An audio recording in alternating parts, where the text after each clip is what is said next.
भैया विसावद कॉन्फ्रेंस की है, क्या है मुख्य उद्देश्य इस कॉन्फ्रेंस का?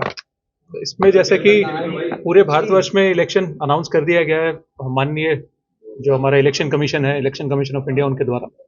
तो फरीदाबाद में भी जो चुनाव है हमारा 25 मई को होने जा रहा है। तो इसका जो शेड्यूल है, जो नोटिफिकेशन है, वो 29 अप्रैल से शुरू हो जाएगी और जो रिजल्ट है वो 4 जून को रिजल्ट अनाउंस हो जाएगा।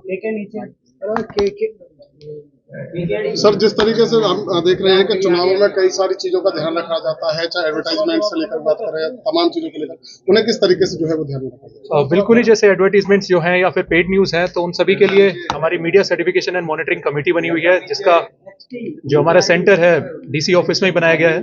तो इसमें जो भी प्रिंट मीडिया में या फिर इलेक्ट्रॉनिक मीडिया में या फिर रेडियो के माध्यम से या फिर SMS के माध्यम से अगर किसी को कोई ऐड करवानी है पॉलिटिकल कैंडिडेट को या पार्टी को, तो वो पहले हमारे मीडिया सेंटर में उसकी एप्लीकेशन देंगे, तो वो सर्टिफाई होके उसके बाद ही वो ऐड करवा पाएंगे। या फिर किसी को अगर पैम्फलेट या बैनर्स वगैरह छपवाने हैं, तो उसमें प्रिंटर्स के पास जाके वो अपनी जो फॉर्मेट है उसको दे सकते हैं, साथ ही डिक्लेरेशन फ्रॉम द कैंडिडेट। तो बिना उसके कोई प्रिंटर ना छापे, ये हमने मीटिंग लेके सभी प्रिंटर्स को भी कह दिया है, और साथ ही उसमें वो संख्या भी लिखेंगे कितनी संख्या में छापे हैं, ताकि वो एक्सपेंडिचर वो बुक हो पाए टू द कंसर्न कैंडिडेट।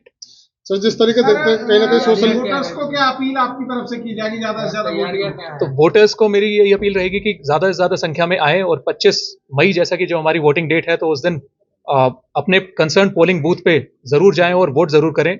और साथ ही जो नए वोटर्स हैं, जो इतनी बड़ी संख्या में जो अब पहली बार वोट देने के लिए एलिजिबल हुए हैं, तो वो कृपया करके जरूर जाएं, अपने पोलिंग बूथ पे जाएं। जिनकी अगर वोट नहीं बनी है, वो नोटिफिकेशन से 10 दिन पहले तक अप्लाई कर सकते हैं, तो वो अपनी वोट्स भी बनवा सकते हैं।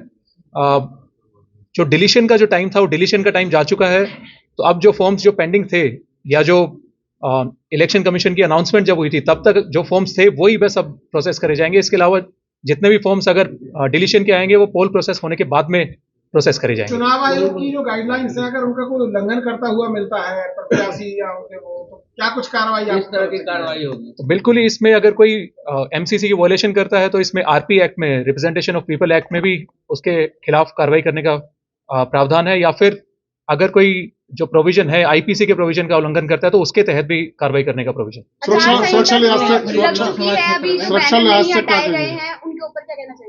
इसमें बिल्कुल ही, जैसे 3 चरणों में जो बैनर्स वगैरह हैं वो हटाए जाते हैं। तो पहले 24 घंटे में जो सरकारी जो भी कार्यालय हैं, तो वहां से सारे पॉलिटिकल बैनर्स या पॉलिटिकल फोटोज वगैरह जो भी लगी हैं, वो सारे हटाए जाते हैं।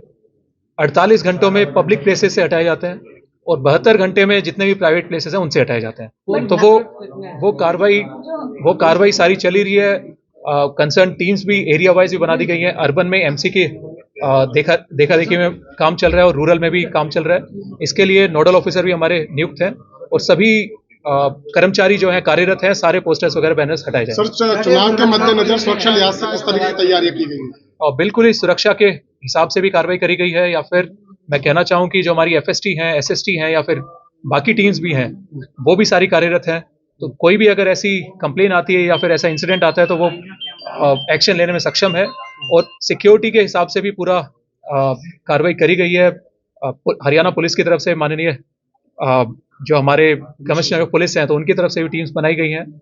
साथ ही मैं ये भी कहना चाहूँगा कि जितने भी हमारे काउंटिंग सेंटर्स भी रहेंगे, तो उन पे भी पूरी सुरक्षा व्यवस्था रहेगी। और साथ ही जो CAPF भी है, उनकी भी डिमांड हमारी तरफ से करी गई है। जो नॉर्मल रूटीन में हर बार रहती है, उतनी ही करी गई है। Thank you.